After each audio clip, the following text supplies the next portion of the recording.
Subscribe channel Truth.id dan aktifkan lonceng notifikasi untuk mendapatkan informasi seputar live streaming dan video khotbah terbaru. Posisi tombol subscribe berada di kanan atas channel kami dan jangan lupa nyalakan loncengnya.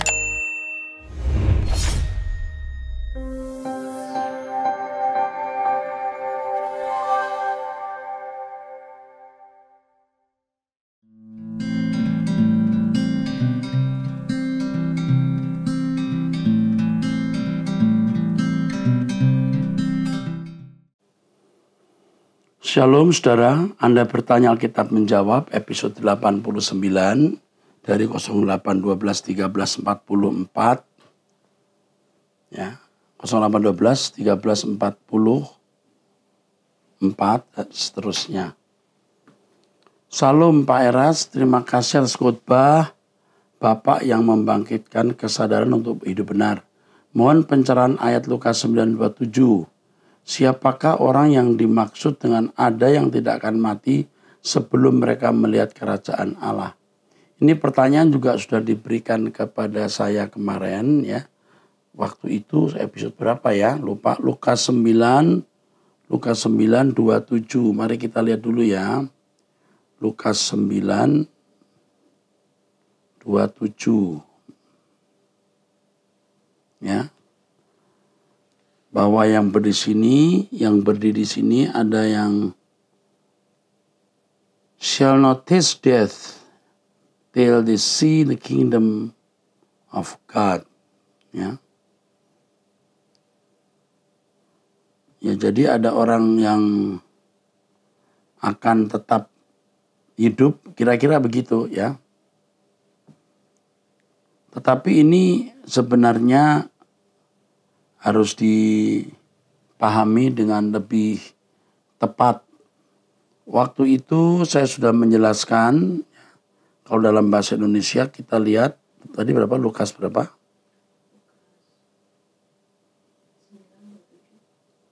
Lukas 9:27 ya, kita lihat dulu ya. Ini konteksnya adalah pemberitahuan pertama tentang penderitaan Yesus dan syarat-syarat mengikut Dia. Barang siapa malu karena aku dan karena perkataanku, anak manusia juga akan malu karena orang itu, dan apabila ia datang kelak dalam kemuliaannya dan dalam kemuliaan Allah Bapa, malaikat Maha Kudus. Jadi ini kan bicara soal kesetiaan mengaku Yesus sampai mati.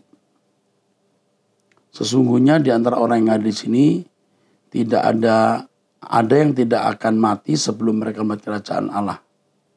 Nah ini bisa jadi, ini kan bicara soal berani mengaku Yesus di depan umum walaupun menderita. Ya.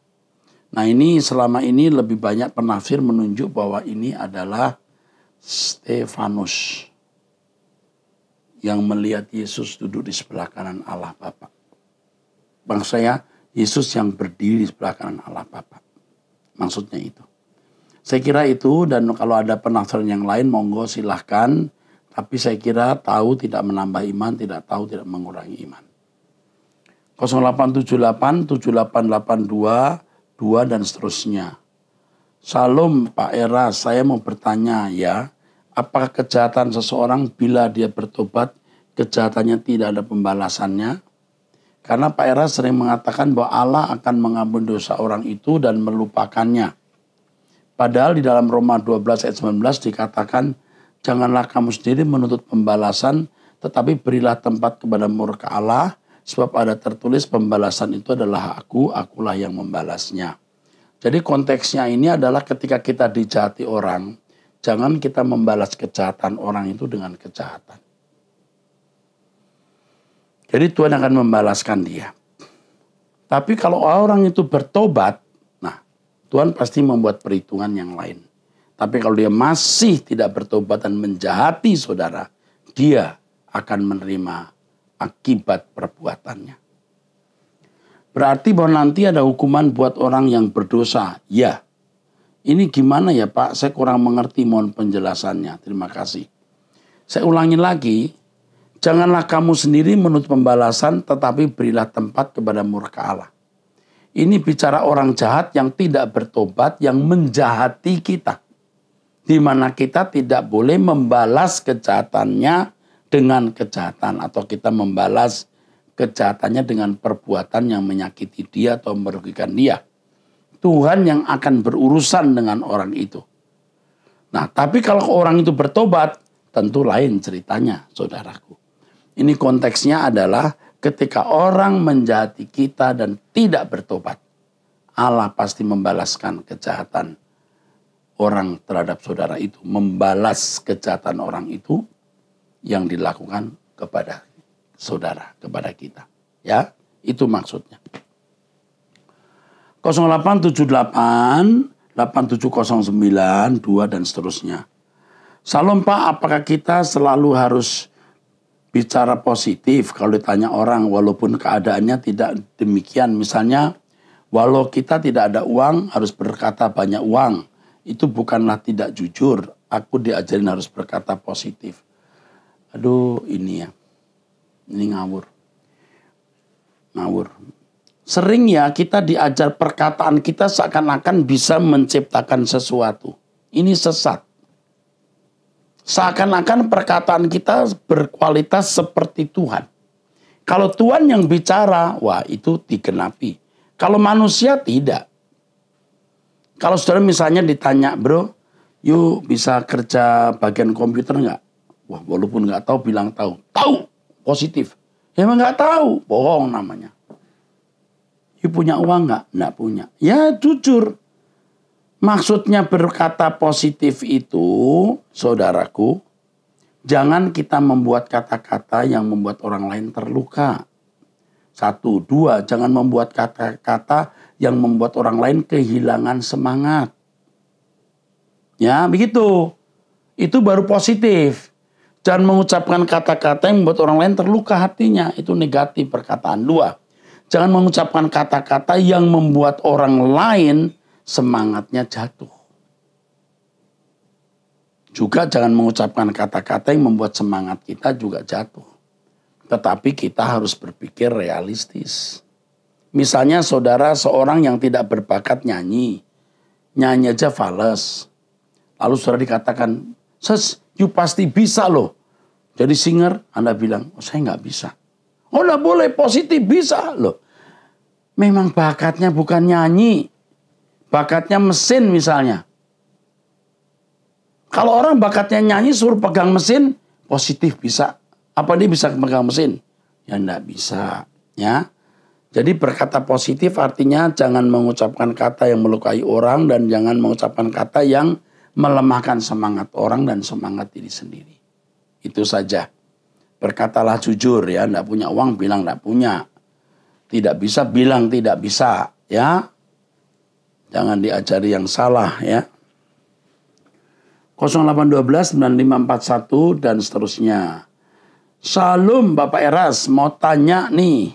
Ibu saya dari sejak kecil sampai sekarang, sampai saya berkeluarga tidak pernah ke gereja. Mungkin karena menikah dengan ayah yang beragama lain. Sekarang saya pengikut Kristus. Saya suka mengajak ke ibu agar ke gereja, tapi tetap tidak mau.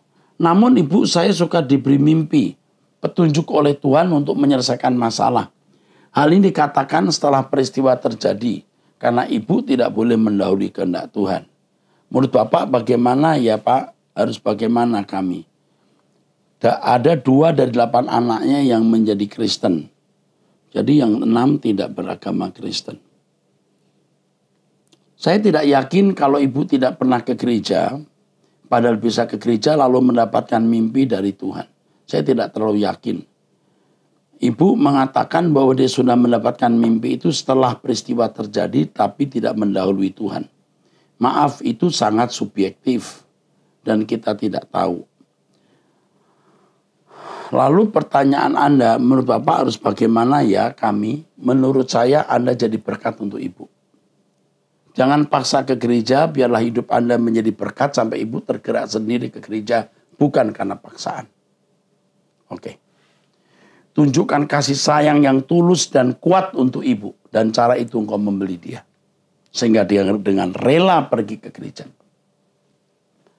Tapi ke gereja juga tidak jamin dia benar loh. Terutama agar dia mau bertobat. Beri dulu khotbah-khotbah saya biar dia mendengar khotbah-khotbah saya di YouTube. Biar hatinya dijamah oleh kebenaran firman itu. Itu yang penting. 0822453334 dan seterusnya. Salam Pendeta Erastus, saya terima kasih banyak untuk pencerahan kebenaran. Selama ini yang mau saya tanyakan untuk bimbingannya bagaimana dengan orang tua yang sudah demensia.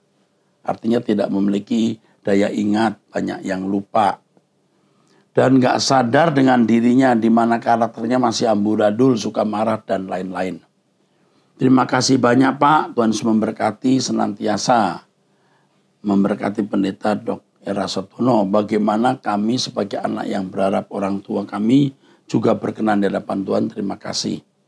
Sebenarnya orang tua menjadi suka marah dan lain-lain itu bukan karena faktor-faktor lain, tapi kadang-kadang karena ketuaan juga, umur tua itu. Dan dia tidak sempat tergarap emosinya pada waktu muda. Yang kita lakukan adalah menjadi anak yang membimbing orang tua. Yang penting orang tua tidak menjadi jahat, tidak terbuang nanti ke dalam api kekal.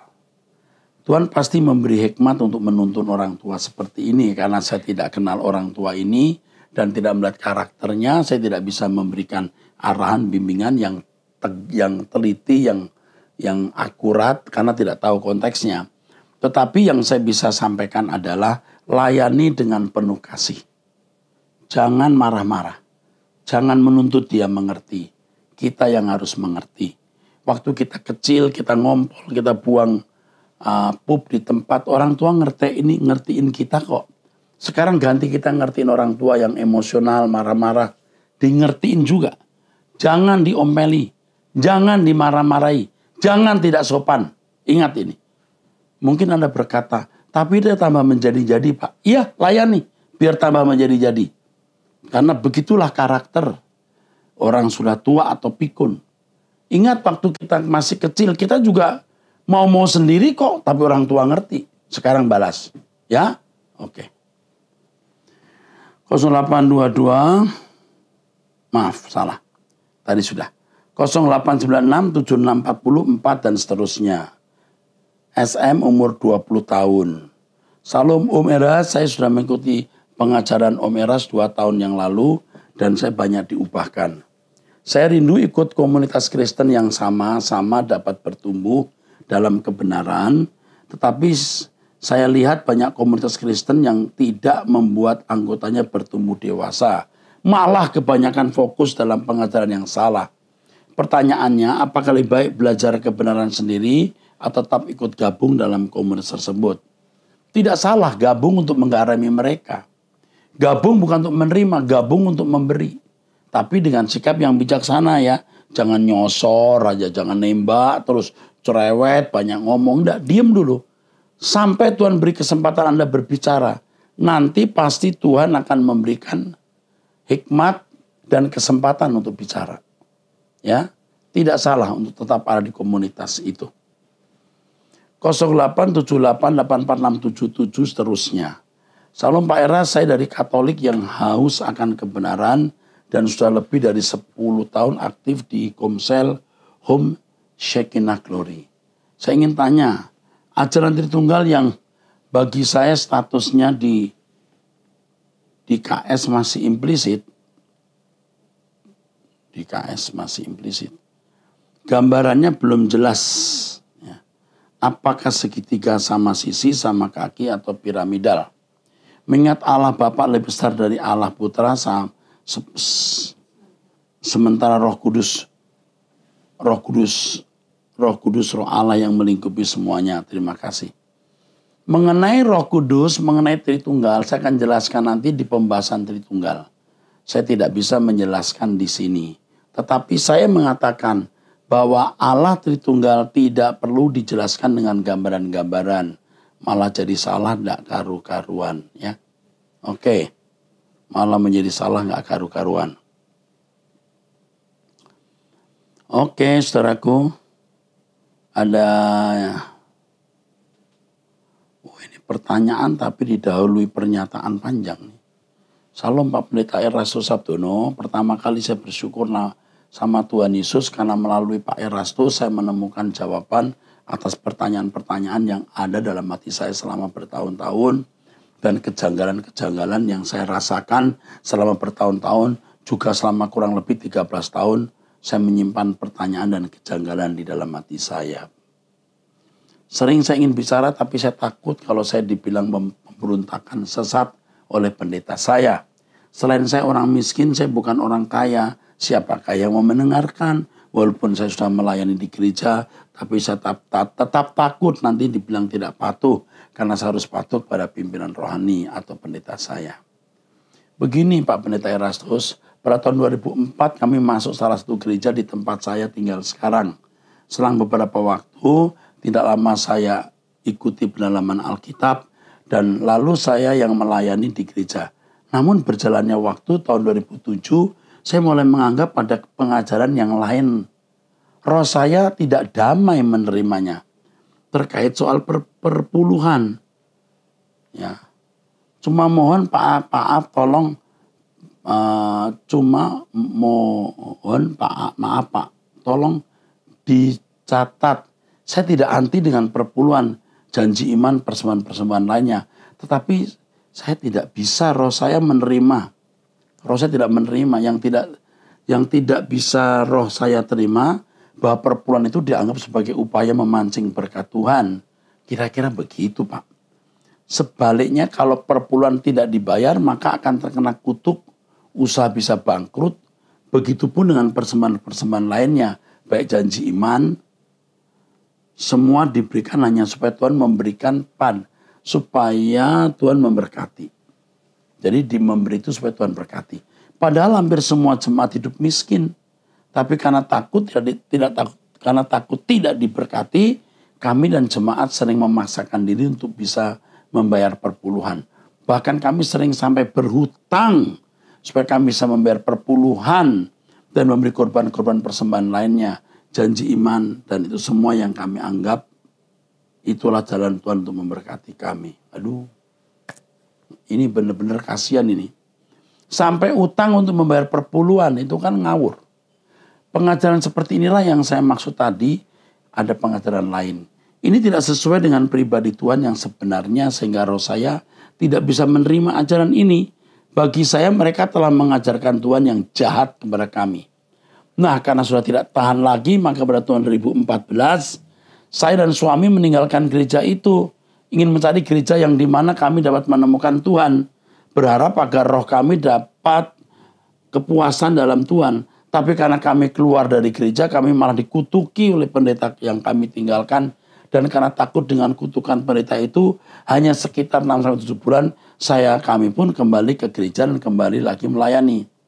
Selain itu di gereja baru yang kami datangi pun, ternyata kami menemukan ajaran yang serupa. Saya pun tambah bingung dengan kekristenan saya. Begitulah selama bertahun-tahun, Pak, kami tetap bertahan sambil berdoa dan berharap semoga suatu hari nanti kami menemukan jawaban atas semua kejanggalan-kejanggalan dan pertanyaan-pertanyaan yang saya pendam.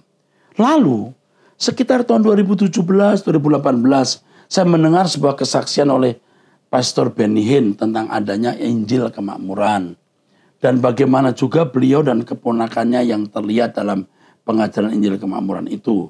Nah disitulah saya mulai mengerti bahwa selama ini kami ada beribadah dan dipimpin pengajar Injil Kemakmuran. Semua pertanyaan-pertanyaan dan kejanggalan-kejanggalan selama ini mulai terjawab. Dan pada tahun yang sama juga sekitar tahun 2018 saya menemukan di YouTube Pak Erasto Sabdono. Karena saya punya akun itu baru tahun 2017 dan 2018 saya mulai ikuti khotbah-khotbah Bapak Pendeta Erastus di YouTube sampai sekarang. Semua semakin jelas bagi saya. Ternyata selama ini saya dan keluarga telah mengikuti sebuah kekristenan dan pengajaran yang palsu, yaitu Injil Kemakmuran.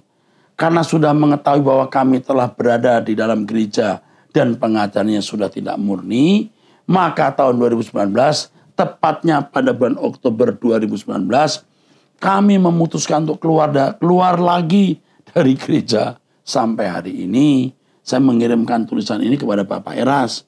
Sudah hampir 8 bulan kami di rumah hanya persekutuan doa bersama keluarga, saya dan suami juga anak. Dalam persekutuan doa dan ibadah keluarga kami, sering kami mengikuti khotbahnya Pak Erastus.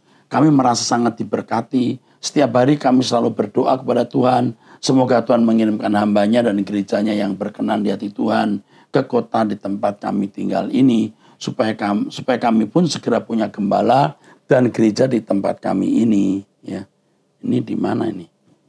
Coba dicatat nih, di mana nih? Nanti diberitahu ya. Diberitahu di mana dia bisa berbakti. Kasihan.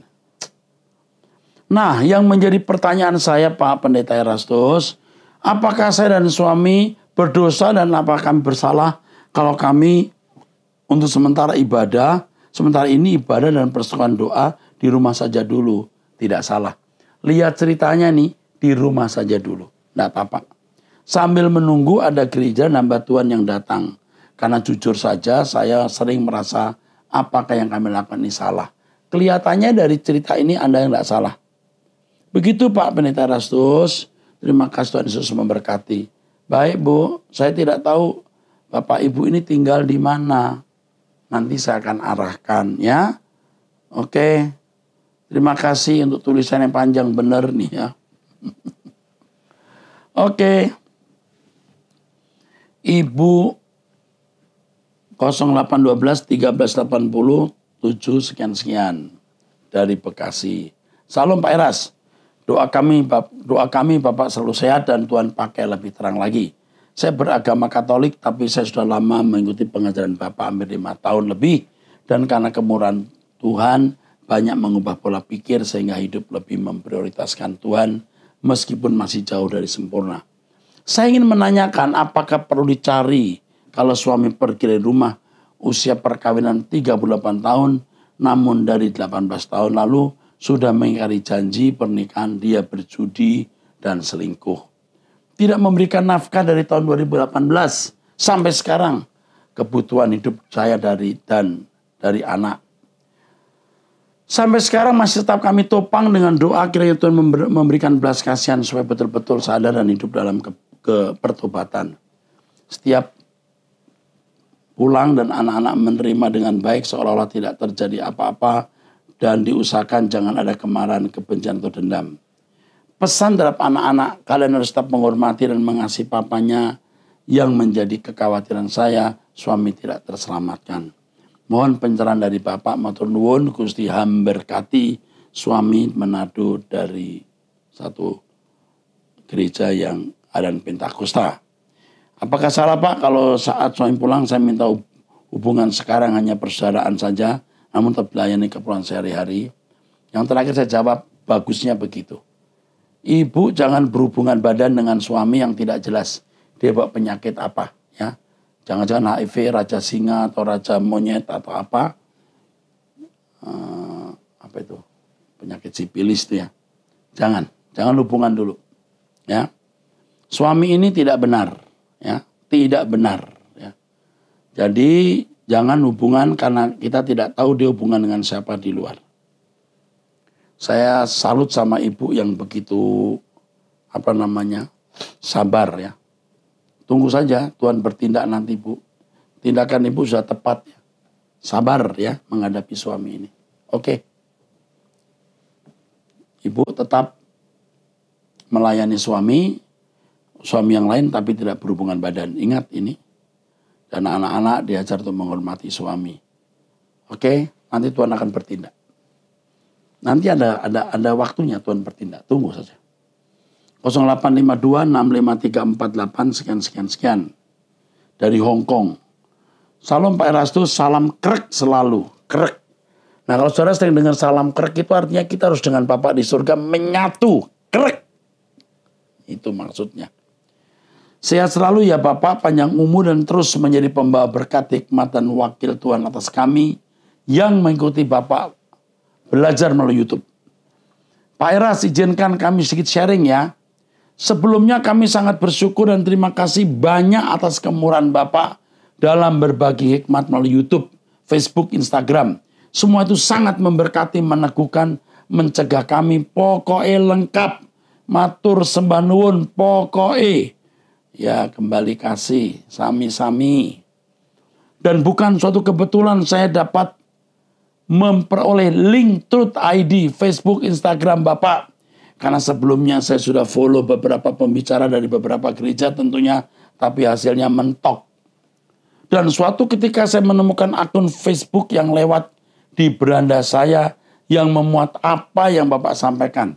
Seketika itu seperti ada magnet, krek aja pokoknya. Jadi mulai dari sana saya mengikuti Bapak. Dan banyak sekali hikmat yang kami dapatkan, kami banyak belajar.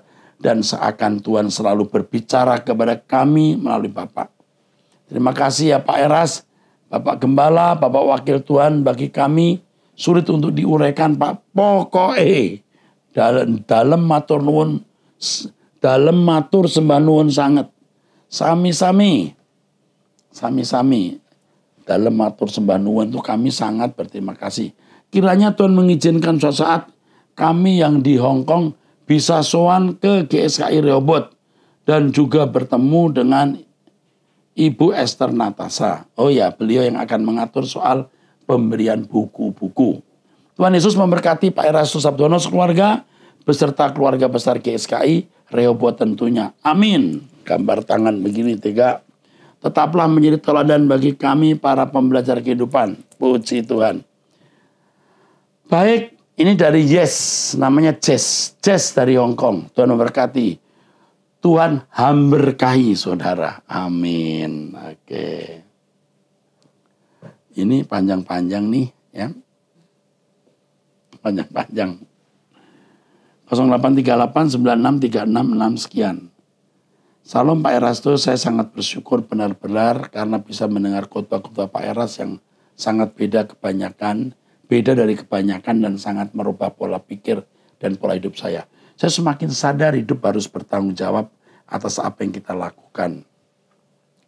Dulu saya tidak berpikir seperti ini karena pengajaran yang saya dapat hanya seputar mujizat, kesembuhan, dan pemenuhan kebutuhan jasmani saja. Sampai benar-benar merasa hidup rohani saya hampa karena hanya begitu-begitu saja. Sampai pada akhirnya saya mendengar khotbah Bapak di YouTube. Pada awalnya saya bingung dan tidak mengerti. Terus saya dengar terus. Sampai akhirnya saya memutuskan beribadah tetap di Rehoboth Mall Arta Gading. Saya sangat yakin ini gereja yang benar dan gak mungkin salah. Karena saya banyak mengalami perubahan dalam pikiran saya. Hal-hal yang selama ini saya tidak tahu, saya jadi tahu dan mengerti. Saya bersyukur Pak, rasanya tahu kebenaran seperti dapat sesuatu yang berharga tidak bisa diungkapkan. Saya ini seorang wanita, saya sadar saya banyak kelemahan. Karakter saya ya, yang perlu saya rubah. Pak, saya mau tanyakan, saya sedang dalam pergumulan mau mengambil satu keputusan yang besar dalam hidup saya. Saya mendengar khotbah Bapak tentang kehendak bebas. Apakah maksudnya setiap keputusan-keputusan yang kita ambil itulah kehendak bebas kita? Bagaimana Pak maksudnya? Saya seorang pribadi yang paling pelin-pelan, takut hadapi kenyataan hidup, banyak khawatir dan tidak berani melangkah.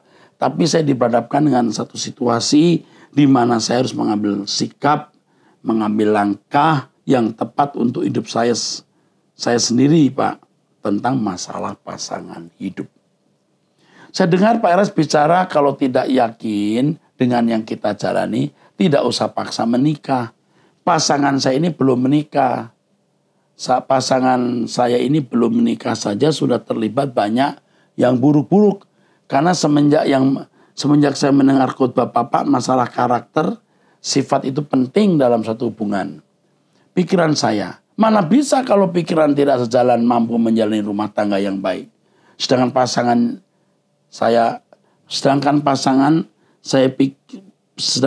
saya pikirannya tidak pernah berpikir tentang kerohanian.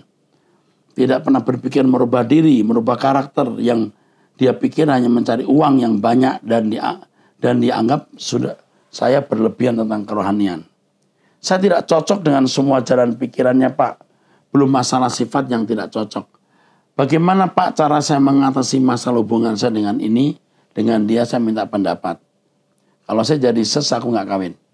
Aku nggak akan menikah dengan pria seperti itu.